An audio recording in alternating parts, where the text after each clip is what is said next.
ಇವತ್ತಿನ ಈ deep dive ಶುರು ಮಾಡೋಣ. ಆ ಜಗತ್ತಿನ ಅತೀ ದೊಡ್ಡ ಅಂದ್ರೆ ಒಂಥರ ಲಾರ್ಜರ್ ದೆನ್ ಲೈಫ್ ಇಮೇಜ್ ಇರೋ ಸೂಪರ್ ಸ್ಟಾರ್ ಒಬ್ರು ಪ್ರತಿದಿನ ಕಡ್ಡಾಯವಾಗಿ 2 ಗಂಟೆಗಳ ಕಾಲ ಸಂಪೂರ್ಣ ಮೌನದಲ್ಲಿ ಯಾರಿಗೂ ಗೊತ್ತಾಗ್ದ ಹಾಗೆ ತಮ್ಮ ಆತ್ಮಚರಿತ್ರೆಯನ್ನ ಬರೀತಿದ್ದಾರೆ ಅಂದ್ರೆ ನಂಬೋಕೆ ಸ್ವಲ್ಪ ಕಷ್ಟ ಆಗುತ್ತಲ್ವಾ? ಹೌದು, ಖಂಡಿತ. ಯಾಕಂದ್ರೆ ಪರದೆಯ ಮೇಲೆ ಆ ಸಿಗರೇಟ್ ಹಾರುಸ್ತಾ ಕಣ್ಣಿಗೆ ಕೂಲಿಂಗ್ ಗ್ಲಾಸ್ ಹಾಕ್ಕೊಂಡು ಲಕ್ಷಾಂತರ ಜನರ ಕೈಯಲ್ಲಿ ಶಿಳ್ಳೆ ಹೊಡಿಸುವ ಅದೇ ವ್ಯಕ್ತಿ ಕ್ಯಾಮ್ರಾ ಆಫ್ ಆದ್ಮೇಲೆ ಒಬ್ಬ ನಿಶ್ಶಬ್ದ ಬರಹಗಾರ ಆಗ್ತಾರೆ ಅನ್ನೋದು ನಿಜಕ್ಕೂ ಅಚ್ಚರಿ. ಅದೇ ಇವತ್ತಿನ ಈ ಸೆಷನ್ನ ಪ್ರಮುಖ ವಿಷಯ ಕೂಡ. ವಿಪರೀತ ಎಕ್ಸ್ಟ್ರೋವರ್ಟ್ ಇಮೇಜ್ ಇರೋ ವ್ಯಕ್ತಿಯೊಬ್ಬರೊಳಗೆ ಇಷ್ಟೊಂದು ಆಳವಾದ ಇಂಟ್ರೋವರ್ಟ್ ಗುಣ ಅಡಗಿದೆ ಅನ್ನೋದು ಬಹಳ ಕುತೂಹಲ ಮೂಡಿಸುತ್ತೆ. ಕರೆಕ್ಟ್. ನಾವು ನೋಡುವ ಮಿನುಗುವ ಪ್ರಪಂಚಕ್ಕೂ ಆಮೇಲೆ ಅವರ ಒಳಗಿನ ಪ್ರಪಂಚಕ್ಕೂ ಅಜಗಜಾಂತರ ವ್ಯತ್ಯಾಸವಿದೆ. ಆ ವ್ಯತ್ಯಾಸವನ್ನೇ ನಾವು ಇವತ್ತು ಆಳವಾಗಿ ಅರ್ಥ ಮಾಡ್ಕೊಳ್ಳೋ ಪ್ರಯತ್ನ ಮಾಡ್ತಿದ್ದೀವಿ. ನಮ್ಮ ಮುಂದಿರುವ ಮೆಡಿಕಲ್ ರಿಪೋರ್ಟ್ಸ್ ಇರ್ಬೋದು, ಹಳೆಯ ನೆನಪುಗಳ ಲೇಖನಗಳು, ಅಥವಾ ಅವರ ಸ್ನೇಹಿತ ರಾಜ್ ಬಹದ್ದೂರ್ ಅವರ ನೆನಪುಗಳು ಮತ್ತೆ ರಜನೀಸ್ ಪಂಚತಂತ್ರ ಅನ್ನೋ ಪುಸ್ತಕ, ಇವೆಲ್ಲವನ್ನೂ ಒಟ್ಟುಗೂಡಿಸಿ ನೋಡಿದಾಗ ಈ 2 ವ್ಯಕ್ತಿತ್ವಗಳ ನಡುವೆ ಇರೋ ಕೊಂಡಿ ಸ್ಪಷ್ಟವಾಗಿ ಅರ್ಥ ಆಗುತ್ತೆ. ಹೌದು, ನಾವು ಮಾತಾಡ್ತಾ ಇರೋದು ಸೂಪರ್ ಸ್ಟಾರ್ ರಜನಿಕಾಂತ್ ಅವ್ರ ಬಗ್ಗೆ. ಎಕ್ಸಾಕ್ಟ್ಲಿ. ಇವತ್ತಿನ ನಮ್ಮ ಚರ್ಚೆಯಲ್ಲಿ ಅವರ ಬಾಕ್ಸ್ ಆಫೀಸ್ ಕಲೆಕ್ಷನ್ ಬಗ್ಗೆನೋ ಅಥವಾ ಸಿನಿಮಾಗಳ ಗಳಿಕೆ ಬಗ್ಗೆನೂ ನಾವು ಮಾತಾಡ್ತಿಲ್ಲ. ಬದಲಾಗಿ ಈ ಮಿನುಗುವ ತಾರೆಯ ಇಮೇಜ್ ಹಿಂದಿರುವ ಅವರ ಆಂತರಿಕ ಶಕ್ತಿ, ದಿನನಿತ್ಯದ ಕಠಿಣ ಶಿಸ್ತು, ಜಾಗತಿಕ ಮಟ್ಟದಲ್ಲಿ ಲಕ್ಷಾಂತರ ಜನರಿಗೆ ಹೇಗೆ ಸ್ಫೂರ್ತಿಯಾಗಿದೆ ಅನ್ನೋದನ್ನ ಕೆದಕಿ ನೋಡೋಣ. ಖಂಡಿತ. ಈ ಮನುಷ್ಯನ ಮನಸ್ಥಿತಿಯನ್ನ ಆಳವಾಣಿ ಅರ್ಥ ಮಾಡ್ಕೊಳ್ಬೇಕು ಅಂದ್ರೆ ನಾವು ಈ ಪ್ರಸ್ತುತದ ಖ್ಯಾತಿಯಿಂದ ಸ್ವಲ್ಪ ಹೊರಬಂದು ನೇರವಾಗಿ 1975ರ ಕಾಲಘಟ್ಟಕ್ಕೆ ಹೋಗ್ಬೇಕು. ಓಕೆ, 1975? ಹೌದು. ಶಿವಾಜಿರಾವ್ ಗಾಯಕ್ವಾಡ್ ಎಂಬ ಸಾಮಾನ್ಯ ಯುವಕ ಬೆಂಗಳೂರಿನ ಮೆಜೆಸ್ಟಿಕ್ನಿಂದ ಶ್ರೀನಗರದವರೆಗೆ ಹೋಗುವ BTS ಬಸ್ ರೂಟ್ ನಂಬರ್ 10ನಲ್ಲಿ ಕಂಡಕ್ಟರ್ ಆಗಿದ್ದ ದಿನಗಳವು. ಅಲ್ಲಿಂದ ಶುರುವಾದ ಪಯಣ. ಆದ್ರೆ ಇಲ್ಲೊಂದು ಪ್ರಶ್ನೆ ಕಾಡುತ್ತೆ. ಬಸ್ ಕಂಡಕ್ಟರ್ ಆಗಿದ್ದ ವ್ಯಕ್ತಿಯೊಬ್ಬರು ದಿಢೀರ್ನೆ ಮದ್ರಾಸ್ ಫಿಲ್ಮ್ ಇನ್ಸ್ಟಿಟ್ಯೂಟ್ ಸೇರೋಕೆ ಹೇಗೆ ಸಾಧ್ಯವಾಯಿತು? ಆ ಕಾಲದಲ್ಲಿ ಕೈಯಲ್ಲಷ್ಟೊಂದು ದುಡ್ಡಿರ್ಲಿಲ್ಲ. ಇದ್ದ ಒಂದು ಸರ್ಕಾರಿ ಕೆಲಸ ಬಿಟ್ರೆ ಮುಂದೇನು ಅನ್ನೋ ಭಯ ಇದ್ದೇ ಇರುತ್ತಲ್ವಾ? ಆ ರಿಸ್ಕ್ ತಗೊಳ್ಳೋ ಧೈರ್ಯ ಹೇಗ್ ಬಂತು ಅಂತ ಅಲ್ಲೇ ಅವರ ಆಪ್ತ ಸ್ನೇಹಿತ, ಅದೇ ಬಸ್ ಡ್ರೈವರ್ ಆಗಿದ್ದ ರಾಜ್ ಬಹದ್ದೂರ್ ಅವರ ಪಾತ್ರ ಬರೋದು. ಓಹೋ, ರಾಜ್ ಬಹದ್ದೂರ್. ಹೌದು. ರಜನಿಕಾಂತ್ ಅವರಿಗೆ ನಟನೆಯ ಹುಚ್ಚಿತ್ತು, ಆದರೆ ಆ ಸರ್ಕಾರಿ ಕೆಲಸ ಬಿಡೋ ಧೈರ್ಯ ಇರಲಿಲ್ಲ. ಆಗ ರಾಜ್ ಬಹದ್ದೂರ್ ಅವರು ಕೇವಲ ಬಾಯಿ ಮಾತಲ್ಲಿ ಪ್ರೋತ್ಸಾಹಿಸಲಿಲ್ಲ. ರಜನಿಕಾಂತ 2 ವರ್ಷಗಳ ಫಿಲ್ಮ್ ಇನ್ಸ್ಟಿಟ್ಯೂಟ್ ಕೋರ್ಸ್ ಮುಗಿಸೋವರೆಗೆ ತಮ್ಮ ಸ್ವಂತ ಸಂಬಳದ ಬಹುಪಾಲು ಹಣವನ್ನ ಪ್ರತಿ ತಿಂಗಳು ಕಳಿಸ್ತಿದ್ರು. ಮೈ ಗಾಡ್, ನಂಬೋದೇ ಕಷ್ಟ. ಒಮ್ಮೆ ಯೋಚನೆ ಮಾಡಿ, ಇವತ್ತಿನ ಕಾಲದಲ್ಲಿ ಯಾರಾದ್ರೂ ತಮ್ಮ ಸ್ನೇಹಿತನ ಕನಸಿಗಾಗಿ ಇಷ್ಟು ದೊಡ್ಡ ತ್ಯಾಗ ಮಾಡ್ತಾರಾ? ಇದು ಒಂಥರ ಒಂದು ಯಶಸ್ವಿ ಸ್ಟಾರ್ಟ್ಅಪ್ ಸಂಸ್ಥಾಪಕ ತನಗೆ ಆರಂಭದ ಕಷ್ಟದ ಸಮಯದಲ್ಲಿ ಸಹಾಯ ಮಾಡಿದ ಮೊದಲ ಏಂಜಲ್ ಇನ್ವೆಸ್ಟರ್ನ ಯಾವತ್ತೂ ಮರೆಯದಿರುವ ಹಾಗೆ. ಎಕ್ಸಾಕ್ಟ್ಲಿ. ಅದ್ಭುತವಾದ ಹೋಲಿಕೆ ಇದು. ರಜನಿಕಾಂತ್ ಅವರು ರಾಜ್ ಬಹದ್ದೂರ್ ಅವರನ್ನ ಎಂದಿಗೂ ಮರೀಲಿಲ್ಲ. ಈ ಕೃತಜ್ಞತಾ ಭಾವನೆ ಇದೆಯಲ್ಲ, ಅದು ಬಹಳ ಮುಖ್ಯವಾದ್ದು.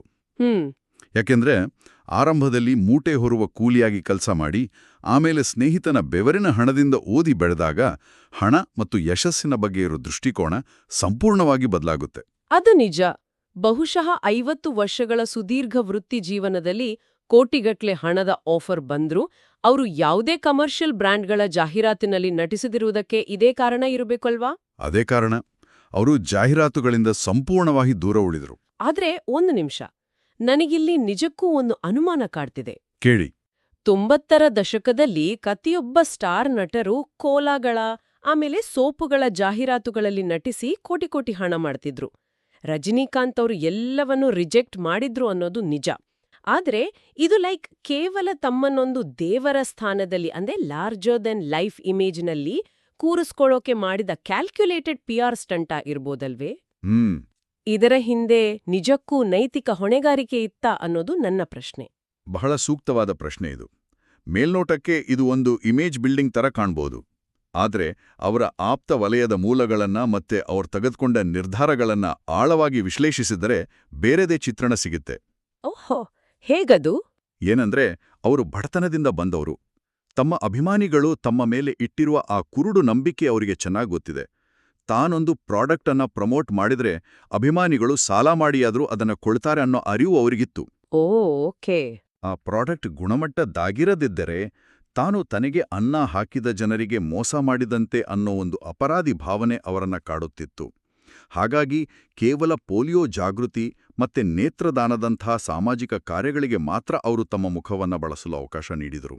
ವಾವ್, ಇದು ಪಿಆರ್ ಸ್ಟಂಟ್ಗಿಂತ ಹೆಚ್ಚಾಗಿ ಒಂದು ವಿಪರೀತ ಸಹಾನುಭೂತಿಯಿಂದ ಬಂದ ನಿರ್ಧಾರ ಅಂತ ಸ್ಪಷ್ಟವಾಗುತ್ತೆ.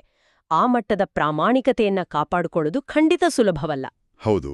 ಸರಿ, ಆ ಕಷ್ಟದ ದಿನಗಳು ಮನುಷ್ಯನಿಗೆ ಪಾಠ ಕಲಿಸ್ತವೆ ಅನ್ನೋದನ್ನು ಒಪ್ಕೊಳ್ಳೋಣ. ಆದ್ರೆ ಇವತ್ತು ಅವರಿಗೆ 74 ವರ್ಷ ವಯಸ್ಸು. ಆದ್ರೂ ತೆರೆಯ ಮೇಲೆ ಆ ಯುವಕರನ್ನು ನಾಚಿಸುವ ಎನರ್ಜಿ ಇದೆ. ಹೌದು, ಆ ಸ್ಕ್ರೀನ್ ಪ್ರೆಸೆನ್ಸ್ ಅದ್ಭುತ. ಆಕ್ಷನ್ ಸೀಕ್ವೆನ್ಸ್ಗಳಲ್ಲಿ ಅದೇ ವೇಗವಿದೆ. ನಮ್ಮ ಮುಂದಿರುವ ಕೆಲವು ಮೆಡಿಕಲ್ ಲೇಖನಗಳು ಇದಕ್ಕೆ ಅವರ ಆಹಾರ ಪದ್ಧತಿಯೇ ಕಾರಣ ಅಂತ ಹೇಳ್ತವೆ. ಇದರಲ್ಲಿ 5 ಬಿಳಿ ವಸ್ತುಗಳನ್ನ ಅವರು ಸಂಪೂರ್ಣವಾಗಿ ಬಿಟ್ಟಿದ್ದಾರೆ ಅನ್ನೋ ಉಲ್ಲೇಖ ಇದೆ ಗೊತ್ತಾ? ಕರೆಕ್ಟ್. ದೈಹಿಕ ಶಿಸ್ತಿನ ವಿಚಾರಕ್ಕೆ ಬಂದ್ರೆ ಅವರು ಒಂದು ಕಟ್ಟುನಿಟ್ಟಿನ ನಿಯಮ ಪಾಲಿಸ್ತಾರೆ. ಉಪ್ಪು, ಬಿಳಿ ಸಕ್ಕರೆ, ಮೈದಾ, ಹಾಲು ಮತ್ತೆ ಮೊಸರು, ಈ 5 ಬಿಳಿ ವಸ್ತುಗಳಿಂದ ಅವರು ಸಂಪೂರ್ಣವಾಗಿ ದೂರವಿದ್ದಾನೆ. ಒಂದು ನಿಮಿಷ, ನನಗೆ ಅರ್ಥ ಆಗ್ತಿಲ್ಲ. ಸಕ್ಕರೆ ಮತ್ತೆ ಮೈದಾ ಆರೋಗ್ಯಕ್ಕೆ ಒಳ್ಳೆಯದಲ್ಲ ಅನ್ನೋದೆಲ್ರಿಗೊತ್ತು. ಆದ್ರೆ ಹಾಲು, ಮೊಸರು, ಉಪ್ಪು ಇವೆಲ್ಲವೂ ನಮ್ಮ ದಿನನಿತ್ಯದ ಆಹಾರದ ಪ್ರಮುಖ ಭಾಗಗಳಲ್ವಾ? ಹೌದು, ಸಾಮಾನ್ಯರಿಗೆ ಹಾಗೆ. ಇವುಗಳನ್ನ ಸಂಪೂರ್ಣವಾಗಿ ಬಿಡೋದ್ರಿಂದ ಅವರ ದೇಹದ ಮೇಲೆ, ಅದರಲ್ಲೂ ಆಕ್ಷನ್ ಸಿನಿಮಾಗಳ ಶೂಟಿಂಗ್ ಮಾಡೋವಾಗ ಯಾವ ರೀತಿಯ ಪರಿಣಾಮ ಬೀರುತ್ತೆ? ಇದರ ಹಿಂದಿನ ವಿಜ್ಞಾನ ಬಹಳ ಆಸಕ್ತಿದಾಯಕವಾಗಿದೆ. ಏನಂದ್ರ, ವಯಸ್ಸಾದಂತೆ ನಮ್ಮ ದೇಹದ ಮೆಟಬಾಲಿಸಂ ಅಥವಾ ಆ ಚಯಾಪಚಯ ಕ್ರಿಯೆ ನಿಧಾನವಾಗುತ್ತೆ. ಈ 5 ಬಿಳಿ ವಸ್ತುಗಳು ದೇಹದಲ್ಲಿ ಇನ್ಫ್ಲಮೇಷನ್ ಅಂದ್ರೆ ಆ ಉರಿಯೂತವನ್ನ ಹೆಚ್ಚಿಸುವ ಪ್ರಮುಖ ಅಂಶಗಳಾಗಿವೆ. ಓ, ಇನ್ಫ್ಲಮೇಷನ್. ಹೌದು. ಸಿನಿಮಾದ ಸೆಟ್ಗಳಲ್ಲಿ ದಿನಕ್ಕೆ 14 ಗಂಟೆಗಳ ಕಾಲ ಭಾರಿ ಲೈಟ್ಗಳ ಮುಂದೆ ವಿಪರೀತ ಬಿಸಿಲಿನಲ್ಲಿ ಕೆಲಸ ಮಾಡುವಾಗ ದೇಹದಲ್ಲಿ ಉರಿಯೂತ ಇದ್ರೆ ಬೇಗನೆ ಸುಸ್ತಾಗುತ್ತೆ, ಆಮೇಲೆ ಕೀಲು ನೋವು ಶುರುವಾಗುತ್ತೆ. ಕರೆಕ್ಟ್. ಈ ವಸ್ತುಗಳನ್ನ ಬಿಡುವುದರಿಂದ ಅವರ ದೇಹದ ರಿಕವರಿ ರೇಟ್ ಸಖತ್ತೆಚ್ಚಾಗಿದೆ. ಹೀಗಾಗಿಯೇ ಆ ವಯಸ್ಸಿನಲ್ಲೂ ಅವರು ಅಷ್ಟು ಎನರ್ಜಿ ಉಳಿಸ್ಕೊಂಡಿದ್ದಾರೆ. ಅಮೇಝಿಂಗ್. ಅಂದ್ರೆ ಆ ಕಟ್ಟುನಿಟ್ಟಾದ ಡಯಟ್ ಅವರ ಭೌತಿಕ ದೇಹವನ್ನ ಕಾಪಾಡ್ತಿದೆ. ಇದು ನನ್ಗೆ ಇನ್ನೊಂದು ಯೋಚನೆಯನ್ನ ಹುಟ್ಟುಹಾಕ್ತಿದೆ. ಏನು ಹೇಳಿ? ದೈಹಿಕವಾಗಿ ಉರಿಯೂತ ಆಗದಿರಲು ಅವರು ಈ 5 ವಸ್ತುಗಳನ್ನ ಬಿಟ್ರು. ಆದ್ರೆ ಇಷ್ಟು ದೊಡ್ಡ ಖ್ಯಾತಿ, ದುಡ್ಡು, ಅಧಿಕಾರ ಇದ್ದಾಗ ಮನಸ್ಸಿನೊಳಗೆ ಒಂಥರ ಅಹಂಕಾರದ ಉರಿಯೂತ ಶುರುವಾಗುತ್ತಲ್ವಾ? ಅದನ್ನ ತಡೆಯೋಕೆ ಅವರು ಯಾವ ಡಯಟ್ ಫಾಲೋ ಮಾಡ್ತಿದ್ದಾರೆ? ಅದ್ಭುತವಾದ ಪ್ರಶ್ನೆ ಇದು. ಆ ಅಹಂಕಾರದ ಉರಿಯೂತವನ್ನ ತಡೆಯುವುದೇ ಅವರ ಆಧ್ಯಾತ್ಮಿಕ ಡಯಟ್. ಅವರು ಹಿಮಾಲಯದ ಡೋನಗಿರಿ ಬೆಟ್ಟದಲ್ಲಿರುವ ಆ ಮಹಾವತಾರ್ ಬಾಬಾಜಿ ಗುಹೆಗೆ ಪದೇ ಪದೇ ಭೇಟಿ ನೀಡುವುದು ಜಗತ್ತಿಗೆಲ್ಲ ಗೊತ್ತಿರೋ ವಿಷಯ. ಹೌದು, ಹಿಮಾಲಯಕ್ಕೆ ಹೋಗ್ತಾರೆ. ಆದ್ರೆ ಈ ಆಧ್ಯಾತ್ಮಿಕ ಪ್ರಯಾಣ ಶುರುವಾಗಿದ್ದೇ ಆಟೋಬಯೋಗ್ರಫಿ ಆಫ್ ಅ ಯೋಗಿ ಅನ್ನೋ ಪುಸ್ತಕದಿಂದ. ಓ, ಪರಮಹಂಸ ಯೋಗಾನಂದ್ರ ಪುಸ್ತಕ. ಅದೇ ಆ ಮೂಲಗಳನ್ನ ಓದ್ತಿದ್ದಾಗ ನನಗ್ ಸಿಕ್ಕಿದ ಒಂದು ಸಣ್ಣ ಮಾಹಿತಿ ನನ್ನನ್ನ ಅಕ್ಷರಶಃ ನಗ್ಸಿತು. ಅವರೀ ಪುಸ್ತಕವನ್ನ 1978ರಲ್ಲೇ ಕೊಂಡುಕೊಂಡಿದ್ರಂತೆ. ಹೌದು. ಆದ್ರೆ ಅದನ್ನ ಓದಿದ್ದು ಬರೋಬ್ಬರಿ 20 ವರ್ಷಗಳ ನಂತರ. ನಿಮ್ಗೆ ಗೊತ್ತೇ ಯಾಕೆ ಅಂತ? ಯಾಕೆ? ಓದೋಕ್ಕೆ ಸಮಯ ಇರಲಿಲ್ವಾ ಅಥವಾ ಆಸಕ್ತಿ ಹೋಗಿತ್ತಾ? ಎರಡೂ ಅಲ್ಲ. ಪುಸ್ತಕ ಇಂಗ್ಲಿಷ್ನಲ್ಲಿತ್ತು. ಆ ಸಮಯದಲ್ಲಿ ಅವರಿಗೆ ಇಂಗ್ಲಿಷ್ ಭಾಷೆಯ ಮೇಲೆ ಅಷ್ಟು ಹಿಡಿತ ಇರಲಿಲ್ಲ. ಪುಸ್ತಕ ಓದ್ಬೇಕನ್ನೋ ಆಸೆ ಇತ್ತು, ಆದ್ರೆ ಭಾಷೆ ಅರ್ಥ ಆಗ್ತಿರ್ಲಿಲ್ಲ. ಓಹೋ, ಹಾಗಾಗಿ ಇಟ್ಟುಬಿಟ್ಟಿದ್ರಾ? ಹೌದು. ಕೊನೆಗೆ 90ರ ದಶಕದ ಕೊನೆಯಲ್ಲಿ ಅಮೆರಿಕದಲ್ಲಿರುವಾಗ ಆ ಪುಸ್ತಕವನ್ನ ಪೂರ್ತಿಯಾಗಿ ಓದಿದ್ರು. ಇದು ಅವರ ಜೀವನದ ದೃಷ್ಟಿಕೋನವನ್ನೇ ಬದಲಾಯಿಸಿತು. ಇದು ನಿಜಕ್ಕೂ ಅವರ ಸಿಂಪ್ಲಿಸಿಟಿಯನ್ನ ತೋರ್ಸತ್ತೆ. ತನಗೆ ಇಂಗ್ಲಿಷ್ ಸರಿಯಾಗಿ ಬರಲ್ಲ ಅಂತ ತನ್ನಲ್ಲಿ ತಾನೇ ಒಪ್ಪಿಕೊಳ್ಳುವ ಪ್ರಾಮಾಣಿಕತೆ ಇದೆಯಲ್ಲ, ಅದು ಗ್ರೇಟ್. ಖಂಡಿತ. ಆ ಪುಸ್ತಕದ ಪ್ರಭಾವ ಎಷ್ಟಿತ್ತೆಂದ್ರೆ 2002ನೇ ಇಸವಿಯಿಂದ ಅವರು ಕ್ರಿಯಾಯೋಗವನ್ನ ಕಟ್ಟುನಿಟ್ಟಿನಾಗಿ ಅಭ್ಯಾಸ ಮಾಡೋಕೆ ಶುರು ಮಾಡಿದ್ರು. ಈ ಕ್ರಿಯಾಯೋಗದ ಬಗ್ಗೆ ಬಹಳಷ್ಟು ಕೇಳಿದ್ದೇನೆ. ಆದರೆ ಇದು ಅವರಂತಹ ವಿಪರೀತ ಒತ್ತಡದಲ್ಲಿರುವ ಸೂಪರ್ ಸ್ಟಾರ್ಗೆ ನಿಖರವಾಗಿ ಹೇಗೆ ಸಹಾಯ ಮಾಡುತ್ತೆ? ಈ ಸಾಮಾನ್ಯ ಯೋಗಕ್ಕೂ ಇದಕ್ಕೂ ಏನ್ ವ್ಯತ್ಯಾಸ? ಕ್ರಿಯಾಯೋಗ ಕೇವಲ ಕಣ್ಣು ಮುಚ್ಚಿ ಕೂರುವ ಧ್ಯಾನವಲ್ಲ. ಅದು ಉಸಿರಾಟವನ್ನ ನಿಯಂತ್ರಿಸುವ ಮೂಲಕ ನರ್ವಸ್ ಸಿಸ್ಟಮ್ ಅಥವಾ ನರಮಂಡಲವನ್ನ ಸಂಪೂರ್ಣವಾಗಿ ಶಾಂತಗೊಳಿಸುವ ಒಂದು ವೈಜ್ಞಾನಿಕ ಪ್ರಕ್ರಿಯೆ. ಓಕೆ.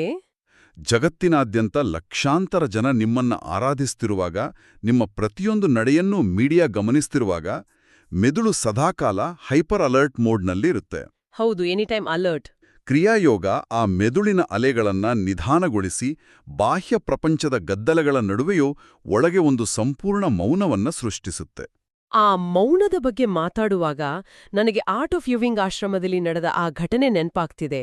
ಇದು ಬಹುಶಃ ಅವರ ಇಡೀ ಜೀವನದ ಅತಿ ದೊಡ್ಡ ಟರ್ನಿಂಗ್ ಪಾಯಿಂಟ್ ಅನ್ಬೋದು. ಹೌದು, ಅದು ಬಹಳ ಇಂಟ್ರೆಸ್ಟಿಂಗ್ ಘಟನೆ. ಅವರು ಶ್ರೀ ಶ್ರೀ ರವಿಶಂಕರ್ ಅವರ ಆಶ್ರಮಕ್ಕೆ ಕೇವಲ 2 ದಿನಗಳ ಭೇಟಿಗೆ ಅಂತ ಹೋಗಿದ್ರು. ಆದ್ರೆ ಅಲ್ಲಿನ ಶಾಂತತೆಗೆ ಮಾರು ಹೋಗಿ ಬರೋಬ್ಬರಿ 15 ದಿನಗಳ ಕಾಲ ಅಲ್ಲೇ ಉಳಿದುಬಿಟ್ರು. ಆ 15 ದಿನಗಳಲ್ಲಿ ನಡೆದ ಒಂದು ನಿರ್ದಿಷ್ಟ ಘಟನೆ ಅವರ ಮನಸ್ಸಿನ ಮೇಲಿನ ಅಹಂಕಾರದ ಪೊರೆಯನ್ನ ಸಂಪೂರ್ಣವಾಗಿ ಕಳಚಿತು. ಆಶ್ರಮದಲ್ಲಿ 100 ಜನರಿದ್ರು. ಆಮೇಲೆ ತಮಿಳುನಾಡಿನಿಂದ ಬಂದವರು ಬಹಳಷ್ಟಿದ್ರು. ಹೌದು, ತಮಿಳುನಾಡಿನ ಜನ ಇದ್ದಾರೆ ಅಂದ್ರೆ ರಜನಿಕಾಂತ್ ಅವರಿಗೆ ಸಹಜವಾಗಿ ಅನ್ಸಿರುತ್ತೆ. ತಾನು ಹೋದ ಕೂಡ್ಲೆ ಎಲ್ಲರೂ ಗುರುತಿಸ್ತಾರೆ, ಆಟೋಗ್ರಾಫ್, ಫೋಟೋಗಾಗಿ ಮುಗಿಬೀಳ್ತಾರೆ ಅಂತ. ಸಹಜ ಅಲ್ವಾ ಆ ಎಕ್ಸ್ಪೆಕ್ಟೇಷನ್? ಹೌದು. ಅದೇ ಆಶ್ಚರ್ಯ ಏನಂದ್ರೆ ಅಲ್ಲಿ ಯಾರೊಬ್ಬರೂ ಅವರ ಕಡೆ ತಿರುಗಿಯೂ ನೋಡ್ಲಿಲ್ವಂತೆ. ಒಮ್ಮೆ ಊಹಿಸಿ ನೋಡಿ, ರಸ್ತೆಯಲ್ಲಿ ಹೋದ್ರೆ ಇಡೀ ಊರಿನ ಟ್ರಾಫಿಕ್ ಜಾಮ್ ಮಾಡೋ ವ್ಯಕ್ತಿ 100 ಜನರ ನಡುವೆ ಸಾಮಾನ್ಯನಂತೆ ನಡೆದಾಡ್ತಿದ್ರು, ಯಾರೂ ಕೇರ್ ಮಾಡ್ಲಿಲ್ಲ. ಹೌದು. ಅಷ್ಟೇ ಅಲ್ಲ, ಆಶ್ರಮದಲ್ಲಿ ರಜನಿ ಅನ್ನೋ ಹೆಸರಿನ ಒಂದು ಕುದುರೆಯೂ ಇತ್ತಂತೆ. ಯಾರಾದ್ರೂ ರಜನಿ ಅಂತ ಕರೆದ್ರೆ ಇವರು ತಿರುಗಿ ನೋಡುವ ಮುನ್ನ ಆ ಕುದುರೆ ಕತ್ತೆತ್ತಿ ನೋಡ್ತಿತ್ತಂತೆ. ಇದು ಸಖತ್ ಘಟನೆ. ಈ ಸನ್ನಿವೇಶ ಬೇರೆ ಯಾರಿಗಾದ್ರೂ ಆಗಿದ್ರೆ ವಿಪರೀತ ಡಿಪ್ರೆಷನ್ ಅಥವಾ ಕೋಪ ಬರುತ್ತಿತ್ತು. ತನ್ನ ಐಡೆಂಟಿಟಿ ಕಳೆದೋಯ್ತು, ತನ್ನ ಸ್ಟಾರ್ಡಮ್ ಮುಗಿದೋಯ್ತು ಅನ್ನೋ ಭಯ ಕಾಡ್ತಿತ್ತು. ಹೌದು, ಈಗೋ ಹರ್ಟ್ ಆಗತ್ತೆ. ಆದರೆ ರಜನಿಕಾಂತ್ ಆ ಘಟನೆಯನ್ನ ಸ್ವೀಕರಿಸಿದ ರೀತಿ ಬಹಳ ವಿಶೇಷವಾದದ್ದು. ಯಾರೂ ತನ್ನನ್ನ ಗುರುತಿಸಿಲ್ಲ ಅಂತ ಅವರು ಬೇಸರ ಪಡುವ ಬದಲು ಆ ಘಟನೆ ತನ್ನ ಒಳಗಿದ್ದ ಈಗೋವನ್ನ ಪುಡಿಪುಡಿ ಮಾಡಿತು ಅಂತ ಅತ್ಯಂತ ಸಂಭ್ರಮದಿಂದ ಹೇಳಿಕೊಳ್ತಾರೆ. ಅಂದ್ರೆ ತಾನು ಕೇವಲ ಒಂದು ಪಾತ್ರ, ತನ್ನ ಅಸಲಿ ಅಸ್ತಿತ್ವ ಅದಕ್ಕಿಂತ ಮೀರಿದ್ದು ಅನ್ನೋ ಸತ್ಯ ಅವರಿಗೆ ಅರ್ಥ ಆಯಿತು ಅನ್ಬಹುದು. ಆದ್ರೆ ಈ ಆಂತರಿಕ ಮೌನ, ಈ ಆಧ್ಯಾತ್ಮಿಕತೆ ಕೇವಲ ಅವರ ವೈಯಕ್ತಿಕ ಜೀವನಕ್ಕೆ ಸೀಮಿತವಾಗ್ಲಿಲ್ಲ. ಇಲ್ವೇ ಇಲ್ಲ. ತೆರೆ ಮೇಲೆ ಇದು ಪ್ರಖರವಾದ ಡೈಲಾಗ್ಗಳಾಗಿ ಸ್ಫೋಟಗೊಳ್ಳುತ್ತೆ ಗೊತ್ತಾ? ಮತ್ತು ಈ ಡೈಲಾಗ್ಗಳ ಹಿಂದಿನ ತತ್ವಗಳನ್ನ ನಾವು ವಿಶ್ಲೇಷಿಸಿದ್ರೆ ಅವು ಅತ್ಯುತ್ತಮ ನಾಯಕತ್ವದ ಮತ್ತೆ ಮ್ಯಾನೇಜ್ಮೆಂಟ್ ಪಾಠಗಳಾಗಿ ಕಾಣುತ್ತವೆ. ಪಿ.ಸಿ. ಬಾಲಸುಬ್ರಹ್ಮಣ್ಯನ್ ಮತ್ತು ರಾಜಾ ಕೃಷ್ಣಮೂರ್ತಿಯವರು ಬರೆದ ರಜನೀಸ್ ಪಂಚತಂತ್ರ ಪುಸ್ತಕ ಇದನ್ನೇ ವಿವರಿಸುತ್ತೆ. ರಜನೀಸ್ ಪಂಚತಂತ್ರ ಪುಸ್ತಕವನ್ನ ಓದಿದಾಗ ನನಗೆ ಅಚ್ಚರಿಯಾದದ್ದು ಇದೆ.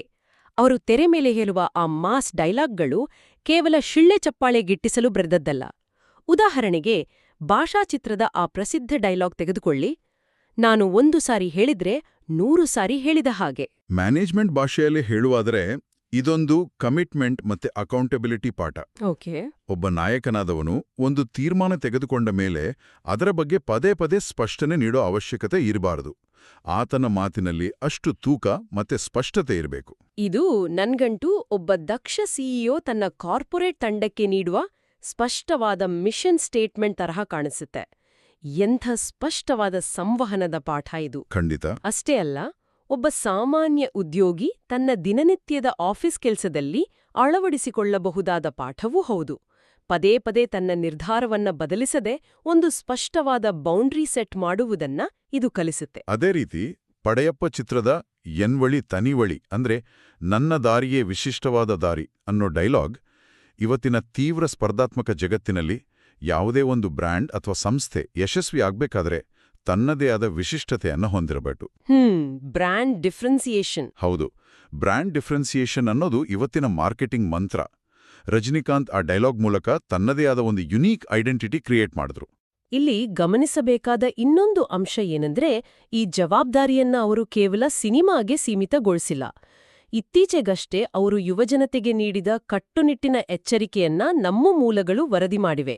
ಹೌದು, ಅದೊಂದು ಸ್ಟ್ರಾಂಗ್ ಮೆಸೇಜ್. ಯುವಕರು ಶಿಕ್ಷಣದ ಕಡೆ ಗಮನ ಹರಿಸಬೇಕು, ಆಮೇಲೆ ಡ್ರಗ್ಸ್ ಮತ್ತೆ ಮದ್ಯಪಾನದಿಂದ ದೂರ ಇರಬೇಕು, ಇಲ್ಲವಾದ್ರೆ ಜೀವನವೇ ನರಕವಾಗುತ್ತೆ ಅಂತ ಅವರು ಅತ್ಯಂತ ಸ್ಪಷ್ಟವಾಗಿ ಹೇಳಿದ್ದಾರೆ. ತಮ್ಮ ಪ್ರಭಾವವನ್ನ ಕೇವಲ ಸಿನಿಮಾ ಪ್ರಮೋಷನ್ಗೆ ಬಳಸ್ದೇ ಸಮಾಜದ ಸ್ವಾಸ್ಥ್ಯಕ್ಕಾಗಿ ಬಳಸ್ತಿರೋದು ಅವರ ಬದ್ಧತೆಯನ್ನ ತೋರಿಸ್ತೆ. ತಮ್ಮದೇ ಆದ ಒಂದು ಸ್ಟ್ರಾಂಗ್ ಫಿಲಾಸಫಿ ಇದ್ದಾಗ ಮಾತ್ರ ಇಷ್ಟು ಧೈರ್ಯವಾಗಿ ಮಾತಾಡೋಕ್ ಸಾಧ್ಯ. ಅವರ ಈ ಸಾಮಾಜಿಕ ಕಳಕಳಿ ಮತ್ತೆ ಆಂತರಿಕ ಶಿಸ್ತಿನ ಮುಂದುವರೆದ ಭಾಗವಾಗಿ ನಮ್ಮ ಇಂದಿನ ವಿಶ್ಲೇಷಣೆಯ ಅತ್ಯಂತ ಕುತೂಹಲಕಾರಿ ಮತ್ತು ಅಚ್ಚರಿಯ ವಿಷಯದ ಕಡೆಗೆ ನಾವು ಹೋಗ್ಬೇಕಿದೆ. ಯಾವುದದು? ಒಬ್ಬ ಮಾಸ್ ನಾಯಕ ಏಕಾಂತದಲ್ಲಿ ಬರೆಯುವ ಬರಹಗಾರನಾಗಿ ಬದಲಾಗಿರುವ ರಹಸ್ಯ. ಓ ಹೌದು, ಈ ವಿಚಾರ ಅನೇಕರಿಗೆ ತಿಳಿದೇ ಇಲ್ಲ. ನಿರ್ದೇಶಕ ಲೋಕೇಶ್ ಕನಕರಾಜ್ ಅವರ ಕೂಲಿ ಸಿನಿಮಾದ ಚಿತ್ರೀಕರಣದ ಬಗ್ಗೆ ನಮ್ಗೆಲ್ಲ ಗೊತ್ತಿದೆ. ಅದು ಪ್ಯಾನ್ ಇಂಡಿಯಾ ಸಿನಿಮಾ. ಹೌದು, ದೊಡ್ಡ ಪ್ರಾಜೆಕ್ಟ್. ದಿನಕ್ಕೆ 12-14 ಗಂಟೆಗಳ ಕಾಲ ಲೈಟ್ಸ್, ಆಕ್ಷನ್, ಕ್ಯಾಮ್ರಾ, 100 ಜನರ ಗದ್ದಲ, ಈ ವಿಪರೀತ ಒತ್ತಡದ ಶೆಡ್ಯೂಲ್ ನಡುವೆಯೂ ರಜನಿಕಾಂತ್ ಅವರು ಯಾರಿಗೂ ತಿಳಿಯದಂತೆ ಪ್ರತಿದಿನ ಕಡ್ಡಾಯವಾಗಿ 2 ಗಂಟೆಗಳ ಕಾಲ ತಮ್ಮ ಆತ್ಮಚರಿತ್ರೆಯನ್ನ ಬರೆಯುವ ರಹಸ್ಯ ಶಿಸ್ತನ್ನ ಪಾಲಿಸ್ತಿದಾರಂತೆ. ಇದು ನಿಜಕ್ಕೂ ವಂಡರ್. ಈ ದೈನಂದಿನ ಬರವಣಿಗೆಯನ್ನ ಕೇವಲ ನೆನಪುಗಳನ್ನ ದಾಖಲಿಸುವ ಪ್ರಕ್ರಿಯೆ ಅಂತ ನಾವು ಭಾವಿಸಬಾರದು. ಮನಃಶಾಸ್ತ್ರದ ದೃಷ್ಟಿಯಿಂದ ನೋಡಿದ್ರೆ ನಿರಂತರ ಬರವಣಿಗೆ ಮತ್ತೆ ಆತ್ಮಾವಲೋಕನವು ವೈಯಕ್ತಿಕ ಬೆಳವಣಿಗೆಯ ಅತಿದೊಡ್ಡ ಸಾಧನ. ನಾವದನ್ನ ಪರ್ಸನಲ್ ಗ್ರೋತ್ ಟೂಲ್ ಅನ್ಬೋದಲ್ವಾ? ನಾವೆಲ್ಲರೂ ದಿನಕ್ಕೆ 10 ನಿಮಿಷ ಡೈರಿ ಬರೆಯಕ್ಕೆ ಸಮಯವಿಲ್ಲ ಅಂತ ನೆಪ ಹೇಳ್ತೀವಿ. ಆದರೆ ಅವರು ಬರೆಯುತ್ತಿರುವ ಈ ಆತ್ಮಚರಿತ್ರೆ ಪಬ್ಲಿಷ್ ಆಗುತ್ತೋ ಇಲ್ವೋ ಯಾರಿಗೂ ಗೊತ್ತಿಲ್ಲ. ಬಹುಶಃ ಯಾರೂ ಓದ್ದಿರಲೋಬಹುದು. ಹೌದು. ಆದರೂ 74 ವರ್ಷದ ಆ ದಿನದ ಬಹುಪಾಲು ಸಮಯವನ್ನ ಕ್ಯಾಮೆರಾ ಮುಂದೆ ಕಳೆಯುವ ವ್ಯಕ್ತಿ ಪ್ರತಿದಿನ 2 ಗಂಟೆಗಳ ಕಾಲ ಬರವಣಿಗೆಗಾಗಿ ಮೀಸಲಿಡುವುದು ಅದ್ಭುತವಾಗಿದೆ. ಇದರ ಹಿಂದಿನ ಸೈಕಾಲಜಿ ಏನು? ನೀವು ಕಾಗದದ ಮೇಲೆ ನಿಮ್ಮ ಯೋಚನೆಗಳನ್ನ ಇಳಿಸುವಾಗ ನಿಮ್ಮ ಮೆದುಳು ಆ ವಿಚಾರಗಳನ್ನ ಪ್ರಾಸೆಸ್ ಮಾಡುತ್ತೆ. ನಿಮ್ಮ ತಪ್ಪುಗಳು, ನಿಮ್ಮ ಭಯ, ನಿಮ್ಮ ಆಸೆಗಳು ಎಲ್ಲವೂ ನಿಮ್ಗೆ ಸ್ಪಷ್ಟವಾಗ್ತಾ ಹೋಗ್ತವೆ. ತನ್ನ ಇಡೀ ದಿನದ ಆಗುಹೋಗುಗಳನ್ನ ಕಾಗದದ ಮೇಲೆ ಇಳಿಸುವಾಗ ಮನುಷ್ಯ ತನ್ನೊಡನೆ ತಾನೇ ಮಾತಾಡ್ಕೊಳ್ತಾನೆ. ದಶಕಗಳ ಕಾಲ ಸಾರ್ವಜನಿಕವಾಗಿ ಇಷ್ಟು ದೊಡ್ಡ ಶಕ್ತಿಯಾಗಿ ಪ್ರಸ್ತುತರಾಗಿ ಉಳಿಯಲು ಈ ಖಾಸಗಿ ಏಕಾಂತದಲ್ಲಿ ಬೆಳೆಸ್ಕೊಂಡ ಶಿಸ್ತೇ ಅಡಿಪಾಯವಾಗಿದೆ. ಅಂದ್ರೆ ರಜನಿಕಾಂತ್ ಅವರು ಜಗತ್ತಿನ ಕಣ್ಣಿಗೆ ಕೇವಲ ಆಕ್ಷನ್ ಹೀರೋ ಆಗಿ ಕಾಣ್ಬೋದು, ಆದ್ರೆ ಒಳಗಡೆ ಅವರು ಪ್ರತಿದಿನ ತಮ್ಮೊಡನೆ ತಾವು ಸಂವಾದ ನಡೆಸುವ ಒಬ್ಬ ಗಂಭೀರ ಚಿಂತಕನಾಗಿದ್ದಾರೆ. ಆ 2 ಗಂಟೆಯ ಬರವಣಿಗೆ ಇಡೀ ದಿನದ ಶೂಟಿಂಗ್ ಗದ್ದಲದಿಂದ ತಮ್ಮನ್ನ ತಾವು ಡಿಟ್ಯಾಚ್ ಮಾಡ್ಕೊಳ್ಳೋ ಒಂದು ಥೆರಪಿ ಇದ್ದ ಹಾಗೆ ಎನ್ನಬಹುದೇ?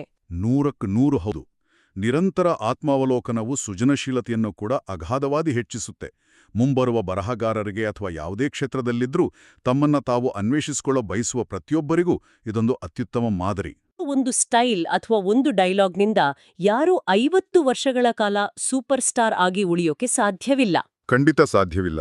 ರಜನಿಕಾಂತ್ ಅವರ ಬಾಹ್ಯ ಖ್ಯಾತಿಯು ವಾಸ್ತವದಲ್ಲಿ ಅವರ ಆಂತರಿಕ ಶಿಸ್ತು, ಕಷ್ಟಗಳನ್ನ ಮರೆಯದ ಸರಳ ಜೀವನ ತತ್ವ, ಆಮೇಲೆ ಅಹಂಕಾರವನ್ನ ಕೊಲ್ಲುವ ಆಧ್ಯಾತ್ಮಿಕ ಶಿಸ್ತು ಮತ್ತೆ ಪ್ರತಿದಿನದ ಬರವಣಿಗೆ ಅಭ್ಯಾಸದಿಂದ ಪೋಷಿಸಲ್ಪಟ್ಟಿದೆ. ಇವೆಲ್ಲವೂ ಸೇರಿ ಆ ಮ್ಯಾಜಿಕ್ ಸೃಷ್ಟಿಯಾಗಿದೆ. ಆಂತರಿಕವಾಗಿ ಗಟ್ಟಿ ಇಲ್ಲದಿದ್ದರೆ ಬಾಹ್ಯ ಪ್ರಪಂಚದ ಯಾವ ಯಶಸ್ಸೂ ದೀರ್ಘಕಾಲ ಉಳಿಯುವುದಿಲ್ಲ.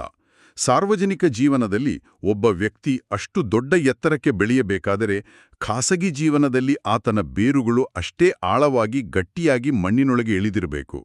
ರಜನಿಕಾಂತ್ ಅವರ ಜೀವನ ನಮಗೆ ಕಲಿಸುವ ಅತಿ ದೊಡ್ಡ ಪಾಠ ಇದೆ. ಬಹಳ ಅರ್ಥಪೂರ್ಣವಾದ ಮಾತು. ಹಾಗಾದ್ರೆ ಈ ಸಂಪೂರ್ಣ ಚರ್ಚೆಯನ್ನ ಮುಕ್ತಾಯಗೊಳಿಸೋ ಮುನ್ನ ನಾವೆಲ್ಲರೂ ಯೋಚಿಸಲೇಬೇಕಾದ ಒಂದು ಆಳದ ಪ್ರಶ್ನೆ ಇಲ್ಲಿದೆ. ಆರಂಭದಲ್ಲಿ ನಾವು ಮಾತಾಡಿದ ಆ ಸಿಗರೆಟ್ ಹಾರಿಸುವ ದೃಶ್ಯವನ್ನ ಮತ್ತೆ ನೆನಪಿಸ್ಕೊಳ್ಳಿ. ಮಿಲಿಯನ್ ಗಟ್ಟಲೆ ಜನರಿಂದ ಆರಾಧಿಸಲ್ಪಡುವ ಅಂತಹ ದೊಡ್ಡ ಮಾಸ್ ಇಮೇಜ್ ಇರುವ ಈ ಸೂಪರ್ ಸ್ಟಾರ್ ತಾವು ಯಾರೆಂದು ಯಾರಿಗೂ ತಿಳಿಯದ ತಮ್ಮ ಅಹಂಕಾರವನ್ನ ಅಳಿಸುವಂತಹ ಮೌನವಾದ ಜಾಗವನ್ನ ಹುಡುಕಿಕೊಂಡು ಹೋಗ್ತಾರೆ. ಯಾರು ಓದುತ್ತಾರೋ ಇಲ್ಲವೋ ಅಂತ ತಲೆಕೆಡಿಸಿಕೊಳ್ಳದೆ ದಿನ 2 ಗಂಟೆ ಬರೆಯುತ್ತಾರೆ. ಹೌದು. ಹಾಗಾದರೆ ಸೋಷಿಯಲ್ ಮೀಡಿಯಾದಲ್ಲಿ ಪ್ರತಿದಿನ ಪ್ರತಿಕ್ಷಣ ಇತರರ ಮೆಚ್ಚುಗೆಗಾಗಿ ಕೇವಲ ಲೈಕ್ಸ್ಗಳಿಗಾಗಿ ಹಂಬಲಿಸುತ್ತಾ ನಮ್ಮ ಅಸಲಿ ವ್ಯಕ್ತಿತ್ವವನ್ನೇ ಮರೆಯುತ್ತಿರುವ ನಾವು ನಮ್ಮ ನಿಜವಾದ ಆಂತರಿಕ ಮೌಲ್ಯವನ್ನ ಎಲ್ಲಿ ಹುಡುಕುತ್ತಿದ್ದೀವಿ? ಹೊರಗಿನ ಗದ್ದಲದಲ್ಲೋ ಅಥವಾ ನಮ್ಮೊಳಗಿನ ಮೌನದಲ್ಲೋ? ಮುಂದಿನ ಬಾರಿ ಮತ್ತೊಂದು ಆಸಕ್ತಿದಾಯಕ ವಿಷಯದೊಂದಿಗೆ ಭೇಟಿಯಾಗೋಣ. ಅಲ್ಲಿಯವರೆಗೂ ಜ್ಞಾನದ ಅನ್ವೇಷಣೆ ಮುಂದುವರಿಯಲಿ.